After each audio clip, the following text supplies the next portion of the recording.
Have you ever wondered how the world got to be the way it is today? For most of human history, wealth was spread out pretty evenly across the world's great civilizations. But then, something just shifted. A small corner of the globe, Western Europe, suddenly rocketed ahead, creating this massive gap that really would go on to define the entire modern era. So what happened? What was their secret? Think about it. Around the year 1500, civilizations in China, South Asia, and the Middle East were, in a lot of ways, way more advanced than Europe. But right around then, the script started to flip. A small gap began to open, and that gap would grow into a chasm that literally changed the world. The question is, why? What set it all in motion? Well, historians have a name for it: the First Great Divergence. And we're not just talking about a little bit of extra growth here. No, this was a fundamental, world-altering shift. It was an economic surge like nothing anyone had ever seen, and it put Western Europe on a completely different path from everyone else. And to really get how it happened, we need to look at two key pieces of the puzzle: a unique economic engine that was built during the Middle Ages, and then a powerful spark that came along and lit the whole thing up.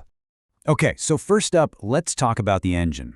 Long before anyone was sailing across the Atlantic, something really unique was cooking in the cities of Europe. And the secret ingredient? It wasn't found in some grand, sprawling empire. It was found in a messy, chaotic, and super competitive network of city-states.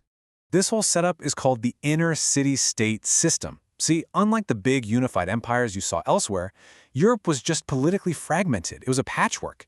And this allowed hundreds of cities, think Venice, Ghent, Florence, to become these powerful, independent hubs. But here's the kicker. These places weren't run by emperors or kings. They were run by merchants. And right there, that highlights a massive, game-changing difference. Look, in the great empires in Asia or North Africa, a merchant could get incredibly rich, sure, but they were always under the thumb of the state. In Europe's city-states, something else happened. The interests of the merchants and the interests of the state actually began to fuse together. Making money and holding political power became pretty much the same thing. So what do you do with that kind of power? Well, they use the entire state machine, the laws, the army, the tax system, for one main goal: to make more money. They took control of the countryside for cheap resources. They used warships to protect their trade routes, and they built a system that was absolutely laser-focused on one thing: the constant, unending accumulation of capital. As the historian John Hicks put it, this unique city-state phase was the key. Think about that. It created an economic engine that was primed and ready for expansion, a kind of system that just didn't exist anywhere else on the planet at that time. And by the way, this whole engine theory is laid out just brilliantly in Eric Mielent's work on how capitalism got its start. So by the time we hit the year 1500, this incredible capitalist engine is all built and ready to roar. It just needed a massive injection of fuel, a spark that would turn all that potential into a global explosion of wealth. And that spark, well, it came from across the ocean. And that brings us to part 2 of our story, the spark. The opening of the Atlantic trade routes, the discovery of the New World. This wasn't just about adventure and exploration. It was about profit on a scale that humanity had never, ever seen before. And the change was fast. Really fast. It all kicks off around 1500, but by the 1600s, the number of these transoceanic voyages is just exploding. You could practically feel the economic center of gravity in Europe shifting, and shifting hard. This chart just shows it perfectly. For centuries, right, the Mediterranean was the heart of all European commerce. It was the place to be. But look what happens after 1500.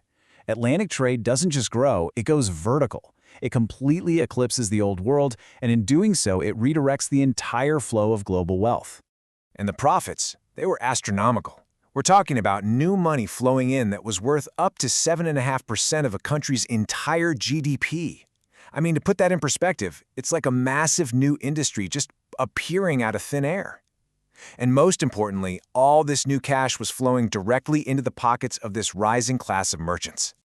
But this brings up a really fascinating question, doesn't it? Spain and Portugal, they were the pioneers. They were the ones leading the charge into the Atlantic. They had a huge head start. So why did they eventually get left in the dust by countries like Britain and the Netherlands? Why didn't every country with a coastline get super rich? The answer, it turns out, is all about the interaction between our spark and our engine. This wave of Atlantic wealth didn't just land in a vacuum. It landed in countries that had very different political setups, what economists call initial institutions. Basically, it all came down to how a country was run before all that money started showing up.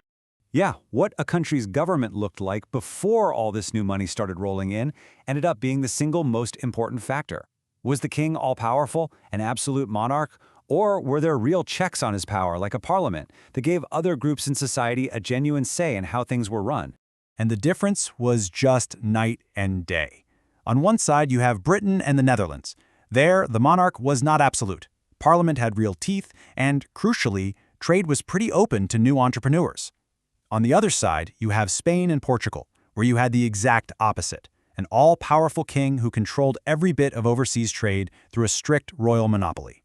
And because those political systems were so different, the money ended up in totally different hands. In Britain and the Netherlands, those Atlantic profits flowed to a new independent merchant class. They got rich, and with that wealth, they got powerful. But in Spain and Portugal, the profits went straight to the king and his inner circle, which only made the monarchy's grip on power even stronger.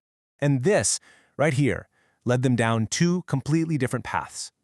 The newly rich merchants in Britain and the Netherlands, they used their growing influence to push for more and more pro-business reforms, things like stronger property rights, which just fueled a cycle of even more growth. Meanwhile, in Spain, the monarchy fought against any change that might threaten its monopoly, and the result was, eventually, economic stagnation.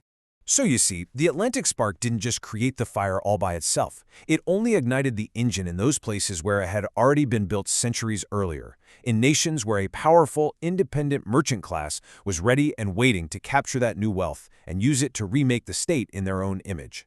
And this combination, this collision of a unique political history with a brand new economic opportunity, it didn't just make a few countries rich. It fundamentally reordered the entire planet. So let's just walk through that path one last time. Step 1, it all starts with Europe's unique medieval city-states, which create a politically powerful merchant class. Step 2, the Atlantic boom comes along and puts a fire hose of new money right into their hands. Step 3, this allows them to win political fights, create the institutions of modern capitalism, and ultimately trigger the Great Divergence. So what's the bottom line here? What should you really take away from all this? First, none of this was inevitable. It wasn't destiny. It was a specific historical accident, the collision of a certain kind of politics with a brand new economic opportunity. Second, capitalism wasn't born quietly. It was forged in a political fire, in the struggle between new money and old power. And finally, the consequences of this divergence, which started 500 years ago, are still with us, baked right into the structure of our global economy. This interaction between new opportunities and existing institutions is what created the world we all live in today. It really makes you wonder, doesn't it?